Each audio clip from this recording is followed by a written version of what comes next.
Next, we have an edible centerpiece of a different sort. Spicy breadsticks.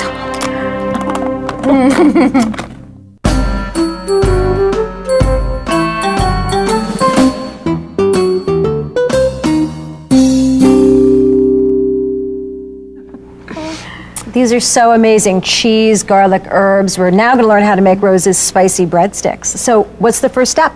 You know, people refer to these as grissini in Italian, and we start off with bread flour because that way it isn't quite as stretchy, otherwise it can really pull out thin. And part of what is so amazing about these is they're so thin and crispy. Yeah, that's my favorite part. You think you're eating a lot, but you're not filling yourself up. We have salt.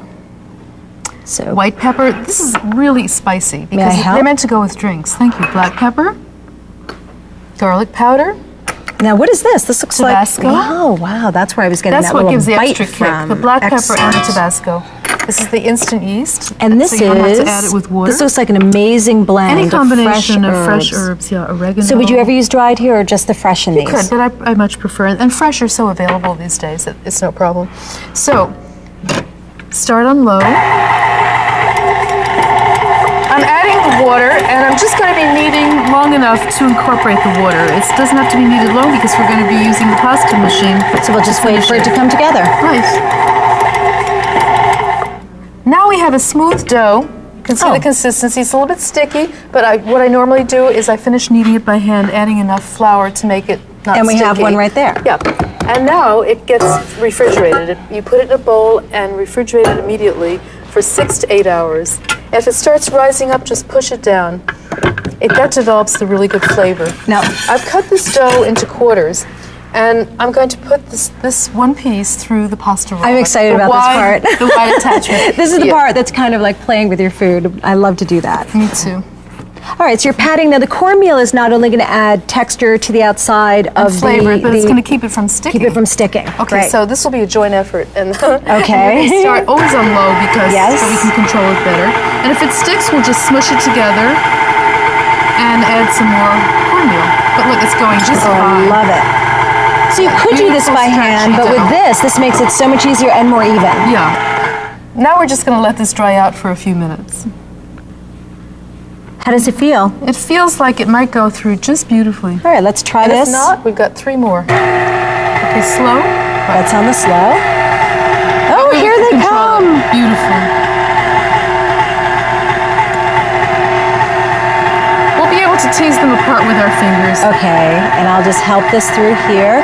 Now, do you try to get them as long as possible? Is that sort of a more elegant presentation? Up to a point, because remember I was saying that if you use all-purpose flour, they'll be more stretchy, and then they'll be really thin. You can, up the speed with the How am I supposed to turn it off, Rose? Yeah, your hands are kind of full. Now drop it right down on the cornmeal, because that's what gives it that nice crunchy all around. Okay, and now do we just kind of... We pull them apart. Okay. And while you're pulling it apart, I'll just be sprinkling with more cornmeal. And then we also want a little more salt, because remember, these are meant to be had with cocktails, and you can just sort of toss them together. Now, these are pretty long. If you had an oven that was large enough for a full-size sheet pan, these might fit, but we're going to have to make them a little smaller. So you see how stretchy they still are. We don't want to pull them longer because then they get really thin. But if it's too long, for example, this one, we can see is too long for the sheet. Just stretch it out and snip it off. Right. Excellent. And actually, I like when they get all crooked the way we saw before. Yeah, I kind of like them. They have a very organic kind of shape to them. So you want to have them about 1/8 of an inch apart because they do puff up a little bit. So that's enough space? Mm-hmm.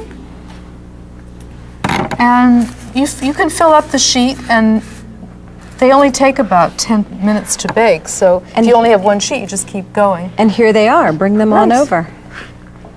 Look at this. Spectacular. But we're not done. We're not done. What are we going to do to them? Well, let's assume that they're all on the sheet. Okay. And what I do is I spray them or use a little brush because that way the salt will stick to it. And if you can pass me the coarse salt, that's just flour and grease, so it's not going to add any anything undesirable that isn't already in there. So this is great. This is adding all that little final bit of flavor. And now look I'm at going to these. hand you your grissini. It's like a bouquet of breadsticks. These are spectacular. You could put them in a vase or any kind of pretty container. Yeah, and they just sit on a coffee table and people can feel free to take what they want. I don't know which I like better, the mushroom bread that looks like the mushroom or this spectacular bouquet. Rose, thank you so much. I will never be afraid of yeast again. That was my goal, Dede. I'm overjoyed.